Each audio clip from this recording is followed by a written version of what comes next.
মাঝরাতের typing. গভীর রাত। স্বপ্ন তার ল্যাপটপে একা কাজ করছিল।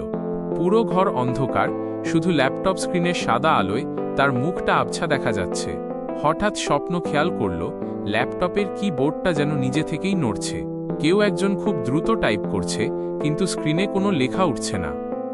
স্বপ্ন ভয় পেয়ে হাত সরিয়ে নিল, কিন্তু টাইপিংয়ের সেই টাক টাক টাক শব্দ থামল না। অদ্ভুত ব্যাপার হলো, সেই শব্দের ছন্দে তার পেছনের আলমারির দরজাটা একটু একটু করে কাঁপছে। সে সাহস সঞ্চয় করে মোবাইলের ফ্ল্যাশটা জ্বালাল। আলমারির আয়নায় নিজের প্রতিচ্ছবি দেখে স্বপ্ন চমকে উঠল। আয়নায় দেখা যাচ্ছে সে এখনও ল্যাপটপে টাইপ করে যাচ্ছে, আর তার ঠিক পেছনে একটা আবছা অবয়ব দাঁড়িয়ে তার ঘাড়ে নিঃশ্বাস ফেলছে। স্বপ্ন যখন বাস্তবে পেছনে ঘুরে তাকাল, সেখানে কেউ ছিল না, কিন্তু ল্যাপটপের স্ক্রিনে তাকিয়ে দেখল একটি নতুন ফাইল খোলা হয়েছে, আর সেখানে শুধু একটি লাইন লেখা, পেছনে তাকানো মানা ছিল না। ল্যাপটপে সেই অদ্ভুত বার্তার পর স্বপ্ন আর ঘরে থাকতে পারল না। এক অদ্ভুত ঘোরে সে ঘর থেকে বেরিয়ে পড়ল। হাঁটতে হাঁটতে সে পৌঁছে গেল জনমানবহীন ঘাটঘাটের স্টেশনে। রাত তখন প্রায় ৩টা। স্টেশনের পুরনো হলুদ আলোগুলো মিটমিট করে জ্বলছে আর নিভছে। প্ল্যাটফর্মে কেউ নেই, শুধু দূরে একটা কুকুর একটা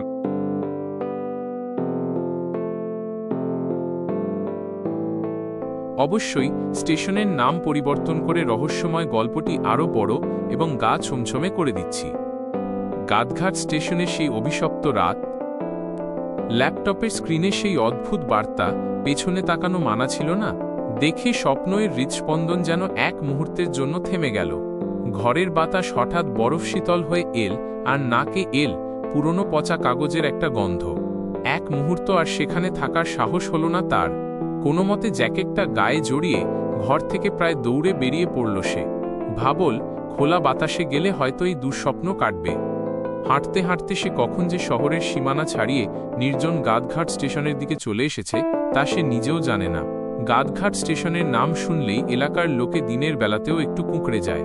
লোকমুখে শোনা যায়, বহু বছর আগে এক কুয়াশাচ্ছন্ন রাতে এখান থেকে একটা আস্ত যাত্রীবাহী ট্রেন সুড়ঙ্গের ভেতর ঢুকে আর কোনোদিন বেরিয়ে আসেনি। রাত তখন প্রায় ৩টা। গাদঘাট স্টেশনের প্ল্যাটফর্মটা একদম জনমানবহীন। তপ্ত পিচ আর জং ধরা লোহার একটা তীব্র গন্ধ নাকে আসছে। চারপাশটা এত নিস্তব্ধ যে স্বপ্নের নিজের হৃৎপিণ্ডের ধুকপুকানি যেন ড্রামের মতো বাজছে। স্টেশনের পুরনো তেলের ল্যাম্পগুলো বাতাসের তোড়ে মিটমিট করছে, আর তাদের লম্বা লম্বা ছায়াগুলো প্ল্যাটফর্মে যেন কোনো অশরীরী নাচের মুদ্রা তৈরি করছে। হঠাৎ অনেক দূর থেকে একটা গম্ভীর, কর্কশ বাঁশির শব্দ ভেসে এল। কু। স্বপ্ন চমকে উঠল। এই স্টেশনে তো এখন কোনো ট্রেন থামার কথা নয়। স্টেশনের সিগন্যাল বাতিটা